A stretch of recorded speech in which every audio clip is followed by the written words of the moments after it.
रितु, कहाँ गई तुम?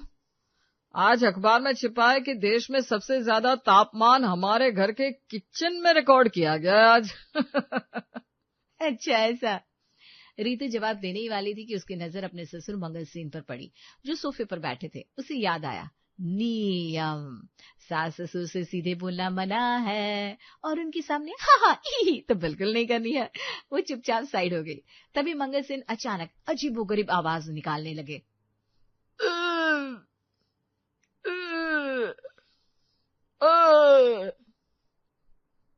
उन्होंने रितु की तरफ देखा और फिर इशारा करने लगे, गर्दन टेढ़ी करके और आंखें फैलाकर। रितु बेचारी क्लूलेस खड़ी देख रही थी। ये कौन सा नया योगासन है पापा जी का? गर्दन का व्यायाम? वाह वाह वाह, इस उम्र में भी जज्बा है इनमें। और एक मेरे पति देव, जिनसे जल्दी उठने को बोलो तो उठा भी नहीं जाता। मंगल सेन हड़बड़ाकर खड़े हो गए। उन्होंने किसी तरफ इशारा करने के लिए अपनी नाक फुलाई और हाथ से ऐसा इशारा किया जैसे कोई जादूगर सफेद चादर हवा में उड़ा रहा हो।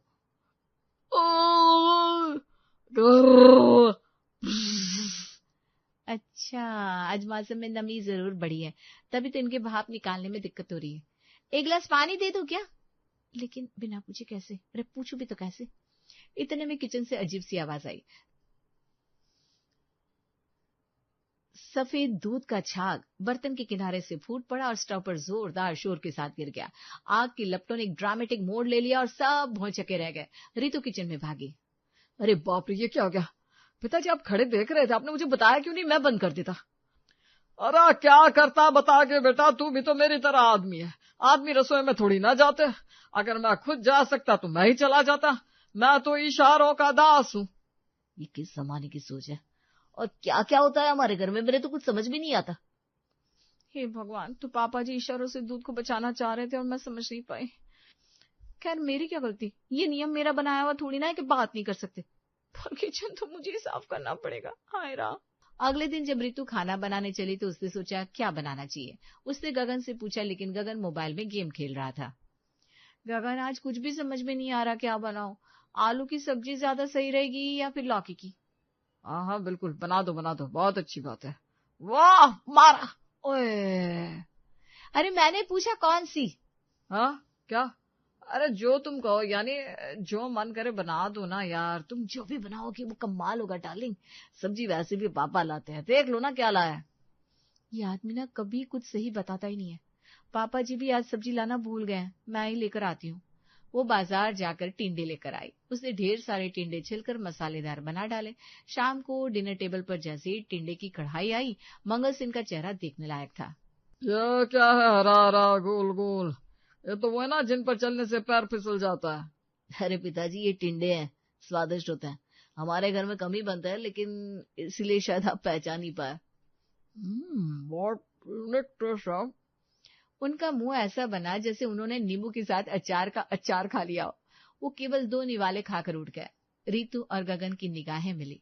गगन ने आंखों से इशारा किया, दोनों समझ गए, गड़बड़ घंटी है। लगता है मूड ठीक नहीं है। ऐसा करो, चाय बना दो उनके लिए, चाय से सब ठीक हो जाता है। ठीक है, बनाती हूँ। रितु ने जोश से खुशबूदार अदरक वाली चाय बनाई और उनके सामने प्यार से रख दी। मंगल सेन ने चाय की प्याली को ऐसे देखा जैसे वो कोई गणित का सवाल हो।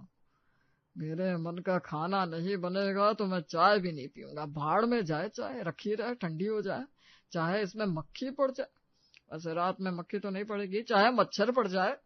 खाना तो निपट गया। रितु ने सारे बर्तन भी धो लिए, लेकिन वो प्याली ठंडी पड़ी रही। चाय का एक घूंट भी नहीं उतरा। रितु समझ गई नाराजगी है, पर पहली तो ये थी कि क्यों? पापा जी नाराज हैं, उन्होंने चाय तक नहीं पी। तुम पूछ लेना ना, कल सुबह पता तो चले। जरूर पूछ लूंगा, जरूर। अभी फिलहाल मुझे सोने दो यार। सुबह गगन की जरूरी वाली नींद इतनी गहरी थी कि वो उठा, नाश्ता किया और ऑफिस निकल गया। पूछना किससे? क्या? भूल गया। अरे सुनो तो। अरे ऑलरेडी लेट हो गया हूँ, अब सुनना सुनाना बाद में करना यार। हे भगवान, कहाँ फंस गई हूँ? अकेली 2 मर्दों के साथ एक घर में, जिसमें एक से बात नहीं कर सकती, दूसरे से कर सकती हूँ तो वो कुछ सुनता नहीं है। हाय मेरी किस्मत। फिर दोपहर में रितु ने सोचा, अब दोपहर में क्या बनाऊं? खिचड़ी बना लेती हूँ गोभी की, और क्या बनेगा सर्दी में। पर मंगल सेन को गोभी की खिचड़ी से ऐसी चिढ़ थी जैसे बिल्ली को नहाने से। या भगवान, ये फिर वही सफेद फूल वाली सब्जी। क्या इस घर में दाल चावल नाम की कोई चीज ही नहीं बनती? आई होप अभी खिचड़ी खाकर इनका मूड बिल्कुल ठीक हो जाएगा और कल वाली नाराजगी भी खत्म हो जाएगी। कल रात से भूखा हूँ और खाने को मिल रही है तो ये मुई गोभी की खिचड़ी। क्या करूं? पेट भरने के लिए कुछ तो खाना ही पड़ेगा। ये पापा जी कुछ बोल रहे हैं या मेरे कान बज रहे हैं? पेट भरने के लिए थोड़ा सा खाकर वो मुंह बनाकर एक तरफ बैठ गया। अब रितु पूरी दोपहर परेशान रही। वो देख रही थी मंगल सेन अजीब अजीब आवाजें निकाल रहे थे। उफ। शाम को गगन आया तो उसे सारी कहानी सुनाई। मुझे लगता है वो नाराज है, हर वक्त मुंह बनाते रहते हैं, आवाजें निकालते रहते हैं। अरे ये तुम्हारा सिर्फ भ्रम है, अगर ऐसा कुछ होता तो वो कुछ बोलते ना। तुमसे नहीं कह सकते तो मुझसे तो कह ही सकते। मुझसे भी तो कुछ नहीं कहा, कोई और बात होगी। शायद उन्हें कब्ज हो गया है इसलिए ऐसा मुंह बना रहे हैं। अरे उन्हें कब्ज नहीं है, वो आज भी टॉयलेट गए थे, आवाज बाहर तक आ रही थी। कब्ज बिल्कुल नहीं है। तो उनकी आवाज सुन रही थी? पागल हो गई हो क्या? शायद नींद पूरी नहीं हुई तुम्हारी। गगन ने मजाक में बात को टाल दिया। लेकिन फिर एक दिन उनके पड़ोसी प्रदीप मिलने आए। उनकी मंगल सेन से बहुत अच्छी बनती थी। वो दोनों बैठक में बातें करने लगे। रितु ने नाश्ता बनाया और लेकर पहुंची। बस क्या बताऊं कि उसके आते ही दोनों अचानक ऐसे चुप हो गए जैसे कोई राज की बात कर रहे हो। रितु को जिज्ञासा हुई। वो चुपचाप दरवाजे के पीछे से सुनने लगी। अरे प्रदीप, मेरी तो जुबान पर ताला लगा है। वो जाने क्या क्या बनाती रहती है, मुझे कुछ पसंद ही नहीं आता। मेरा मूड खराब हो जाता है लेकिन उसको समझ में ही नहीं आता। अरे पर भाई साहब बोलो ना, कुछ समझाओ से। अरे कैसे बोलूं, हमारे घर का नियम है, बहू से सीधे बात नहीं। और मेरी पत्नी चंद्रलेखा वो गांव जाकर बैठ गई है। पता नहीं कब लौटेगी जिसे मैं बता सकूं। बेचारी बहू समझ भी तो नहीं पाती कि कैसी सब्जी चाहिए और कैसी नहीं। अरे कोई तरीका तो तुम्हें निकालना ही पड़ेगा, नहीं तो कब तक ऐसे ही नापसंद चीजें खाते रहोगे। तो ये बात थी, उन्हें मेरा बनाया खाना पसंद नहीं आ रहा। लेकिन अब करूं भी तो क्या करूं, नियम तो नियम है। हे भगवान, अब ये पहली और भी उलझ गई। सामने वाला बताएगा नहीं और मैं पूछ नहीं सकती। कुछ हल निकालो भगवान। रितु उसी उलझन में थी कि अचानक दरवाजे पर धम धम की आवाज हुई। ऐसी जोरदार आवाज जैसे कोई पूरा का पूरा गांव दरवाजा पीट रहा हो। दरवाजा खोलते ही सामने थी चंद्रलेखा। उसके हाथ में एक बड़ा सा सूटकेस और दूसरे हाथ में गांव से लाई मिठाई थी और अचार के डिब्बों से लदा एक थैला भी था। अरे बेटा रितु, खड़ी क्या देख रही है, ये लो सामान। अरे ओ जी, तुम भी सुनते हो, मैं आ गई हूँ घर में जान डालने। अरे तुम आ गई, मेरी जान बच गई। मतलब स्वागत है, घर में जान आ गई। हाय, तुम तो ऐसे नौटंकी कर रहे हो जैसे मैं साल भर बाद आई हूँ। सिर्फ 2 महीने के लिए तो गई थी। 2 महीने के लिए जाती हो लेकिन हर 2 महीने में चली जाती हो। हाँ, आओ लड़ो, पहले लड़ी लो, बाकी बातें बाद में करेंगे। अरे नहीं ऐसा नहीं, आओ आओ। रितु की आंखें अचानक नम हो गई। उसने सारा सामान लिया और चंद्रलेखा के पैर छू लिए। फिर जैसे ही चंद्रलेखा बैठी तो पहले ही मंगल सेन ने उसे अपना दुखड़ा सुनाया। अरे भाग्यवान, तुम्हारे पीछे मैंने क्या क्या खाया है तुम सोच भी नहीं सकती। टिंडे जो तुमने आज तक कभी नहीं बनाया वो खिला दिया बहू ने मुझे। मजा आ गया, जो मजे मैं ना कर पाई वो बहू ने कर दिया। अरे यार, मैं सचमुच कह रहा हूँ, हंसो मत। अच्छा ठीक है, मैं देखती हूँ क्या हो सकता है। तब तक रितु चाय बनाकर ले आई और फिर जैसे ही उसे अकेले में मौका मिला उसने भी अपना दुखड़ा सुनाना शुरू कर दिया। सासू माँ, पापा जी को मेरे हाथ का खाना ही पसंद नहीं आ रहा है। मैं समझ नहीं पा रही हूँ क्या बनाऊं। पापा जी का मुंह देखकर लगता था मैंने कोई जहर पका दिया हो। अरे बेटा, मैं एक राज खोलती हूँ आज। तुम्हारे ससुर को भरवा सब्जी चाहिए, वो ऐसी ग्रेवी वाली पानीदार सब्जियां नहीं खाते। उनका तो दिल, दिमाग और पेट तीनों भरवा चीजों के लिए तरसता है। भरवा मतलब भरा हुआ? हाँ, भरवा टमाटर, भरवा आलू, भरवा बैंगन, सूखी सब्जी जिसमें मसाला भरा हो, उसकी जान है वो। ओह ऐसा है, तो अब पापा जी को शिकायत का मौका नहीं मिलेगा। उसी दिन से रितु की रसोई शिक्षा शुरू हुई। चंद्रलेखा उसे भरवा सब्जी बनाने की कला सिखाने लगी। रितु ने पहली बार भरवा टमाटर बनाया और डिनर टेबल पर पेश किया। हे भगवान, पापा जी को बस पसंद आ जाए ताकि मेरी मेहनत वसूल हो जाए और आगे ऐसी कोई दिक्कत ना हो। मंगल सेन ने पहला निवाला मुंह में डाला। एक पल की खामोशी और फिर उनके चेहरे पर ऐसी रौनक फैली जैसे बरसों बाद मानसून आ गया हो। आंखें चमक उठी। आहा, यही तो वो स्वाद है, यही तो वो जायका है, मेरे बचपन का स्वाद, बिल्कुल मेरी माँ के हाथ जैसा। धन्यवाद मम्मी जी। बस बेटा अब तो रहा आसान है। मम्मी अब आ ही गई हो तो रितु को मेरी वाली गुड़ वाली चाय बनाना सिखा दो ना। हाँ हाँ सिखा दूंगी। कुछ दिन बाद चंद्रलेखा और मंगल सेन अकेले बैठे थे तो मंगल सेन ने कहा, चंद्रलेखा, अब जब भी गांव जाओगी ना, बहू को सब कुछ अच्छे से सिखा के जाना, वरना मेरी जान खतरे में पड़ी रहेगी। अरे ओ ड्रामा बाबू, मैंने उसे पहले ही समझा दिया, इसीलिए तो उसने तुम्हारे लिए इतनी अच्छी भरवा सब्जी बनाई थी। अब कोई दिक्कत नहीं होगी। तुम भी ना थोड़ा इशारा विशारा तो कर ही सकते हो। अरे मैं कहती हूँ बोल लो ना, छोड़ो ये पुराना रिवाज। हाँ पापा, मैं भी आपसे यही कहना चाहता था, क्यों इतना प्राचीन जमाने का रिवाज लिए बैठी हो। चुप रहो, तुम लोग कुछ भी उल्टा पुल्टा बकने लगते हो। ये हमारे बड़े बूढ़े करते चले आए, सो मैं ये रिवाज कभी नहीं छोड़ूंगा। ठीक है भाई। अगले कुछ दिन अच्छे बीते। चंद्रलेखा रितु को अलग अलग तरह की भरवा सब्जियां बनाना सिखाती रही। आखिरकार वो दिन भी आ गया जब चंद्रलेखा को गांव वापस जाना था। अरे चंदा, क्यों जा रही हो? अफो चंदा, इतना प्यार। अरे गांव में मेरी जरूरत है, वरना मैं क्यों जाती। फिक्र मत करो, जल्दी लौट आऊंगी। चंद्रलेखा की जारी के बाद कुछ दिन तो सब कुछ शांतिपूर्ण चला। रितु भरवा बैंगन, भरवा शिमला मिर्च बना रही थी और मंगल सेन खाकर स्वर्गीय आनंद ले रहे थे। पर एक दिन मंगल सेन बाजार से ढेर सारे लाल लाल टमाटर ले आए। आज सुबह से ही टमाटर सूप का मन कर रहा है, गर्मा गर्म तीखा मसालेदार सूप। लेकिन बहू को बताऊं कैसे? वैसे टमाटर की कोई भरवा सब्जी थोड़ी ना बनती है। टमाटर देखकर बहू समझ जाएगी कि सूप बनाना है। उन्होंने टमाटर किचन में रख दिए और चले गए। रितु ने टमाटर देखे तो घबरा गई। टमाटर? टमाटर की भरवा सब्जी भी बनती है क्या? पर सासू माँ ने तो ऐसा कुछ बताया ही नहीं। अब क्या करूं? रिया को कॉल करती हूँ, उससे पता होगा। रितु ने फौरन अपनी दोस्त रिया को फोन लगाया। यार रिया, बड़ी मुश्किल से मैंने भरवा सब्जियां बनाना सीखी थी, लेकिन आज ससुर जी टमाटर ले आए। टमाटर से कैसे बनाओ? अरे तू तो ऐसे परेशान हो रही है जैसे कोई न्यू ग्लोबल पैंडेमिक शुरू हो गई हो।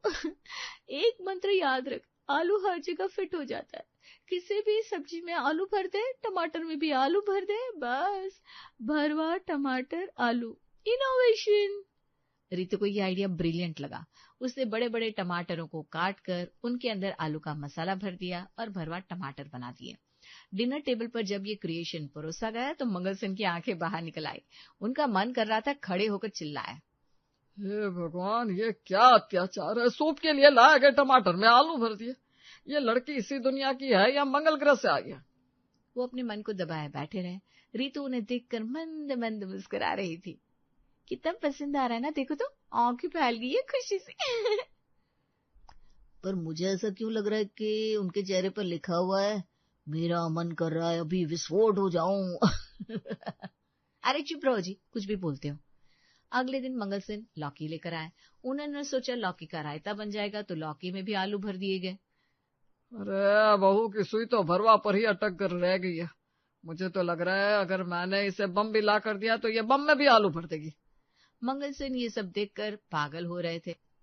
रितु सोच रही थी कि अरे वाह, वो बहुत अच्छा कर रही है। ऐसे ही एक दिन उसने खीरे में भी आलू भर दिए।